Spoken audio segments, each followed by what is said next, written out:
اللہ تمام روحوں کو ان کی موت کے وقت قبض کر لیتا ہے، اور جن کو ابھی موت نہیں آئی ہوتی ان کو بھی ان کی نیند کی حالت میں قبض کر لیتا ہے۔ پھر جن کے بارے میں اس نے موت کا فیصلہ کر لیا انہیں اپنے پاس روک لیتا ہے اور دوسری روحوں کو ایک معین وقت تک کے لیے چھوڑ دیتا ہے۔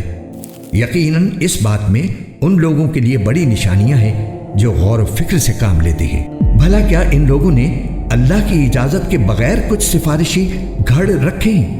ان سے کہو کہ چاہے یہ نہ کوئی اختیار رکھتے ہوں نہ کچھ سمجھتے ہوں، پھر بھی تم انہیں سفارشی مانتے رہو گے۔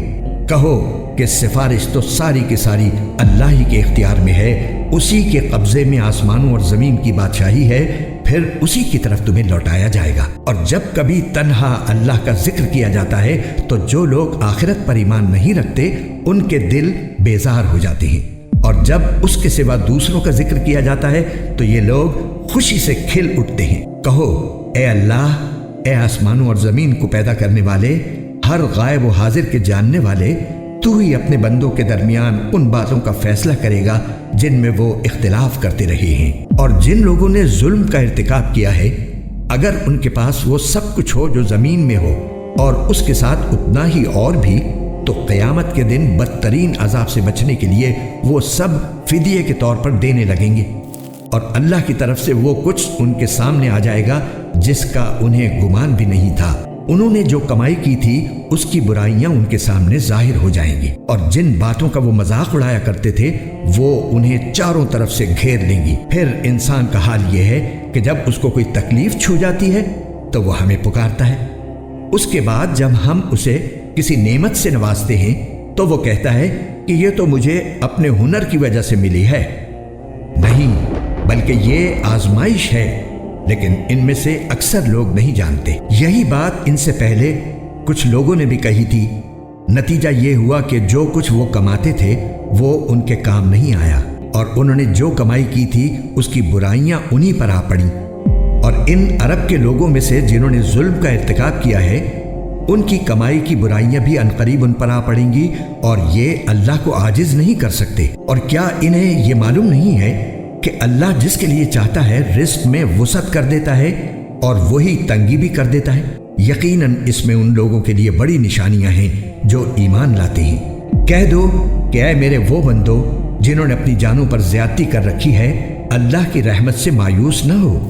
یقین جانو اللہ سارے کے سارے گناہ معاف کر دیتا ہے، یقیناً وہ بہت بخشنے والا بڑا مہربان ہے۔ اور تم اپنے پروردگار سے لو لگاؤ اور اس کے فرما بردار بن جاؤ قبل اس کے کہ تمہارے پاس عذاب آ پہنچے، پھر تمہاری مدد نہیں کی جائے گی۔ اور تمہارے پروردگار کی طرف سے تمہارے پاس جو بہترین باتیں نازل کی گئی ہیں ان کی پیروی کرو قبل اس کے کہ تم پر اچانک عذاب آ جائے اور تمہیں پتہ بھی نہ چلے۔ کہیں ایسا نہ ہو کہ کسی شخص کو یہ کہنا پڑے کہ ہائے افسوس میری اس کوتاہی پر جو میں نے اللہ کے معاملے میں برتی، اور سچی بات یہ ہے کہ میں تو اللہ تعالیٰ کے احکام کا مذاق اڑانے والوں میں شامل ہو گیا تھا۔ یا کوئی یہ کہے کہ اگر مجھے اللہ ہدایت دیتا تو میں بھی متقی لوگوں میں شامل ہوتا۔ یا جب عذاب آنکھوں سے دیکھ لے تو یہ کہے کہ کاش مجھے ایک مرتبہ واپس جانے کا موقع مل جائے تو میں نیک لوگوں میں شامل ہو جاؤں۔ تجھے ہدایت کیوں نہیں دی گئی؟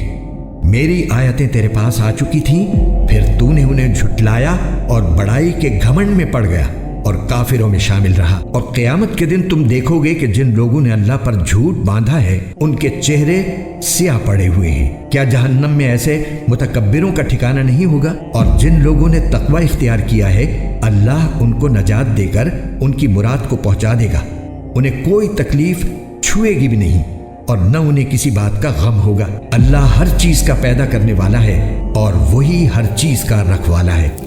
اسی کے پاس آسمانوں اور زمین کی کنجیاں ہیں، اور جنہوں نے اللہ کی آیتوں سے کفر کیا وہی نقصان اٹھانے والے ہیں۔ کہہ دو کہ کیا پھر بھی اے جاہلو تم مجھ سے کہتے ہو کہ اللہ کے سوا کسی اور کی عبادت کروں؟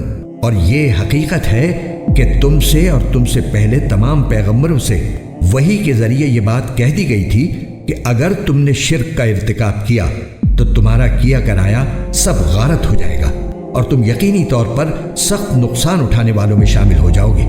لہٰذا اس کے بجائے تم اللہ ہی کی عبادت کرو اور شکر گزار لوگوں میں شامل ہو جاؤ۔ اور ان لوگوں نے اللہ تعالیٰ کی قدر ہی نہیں پہچانی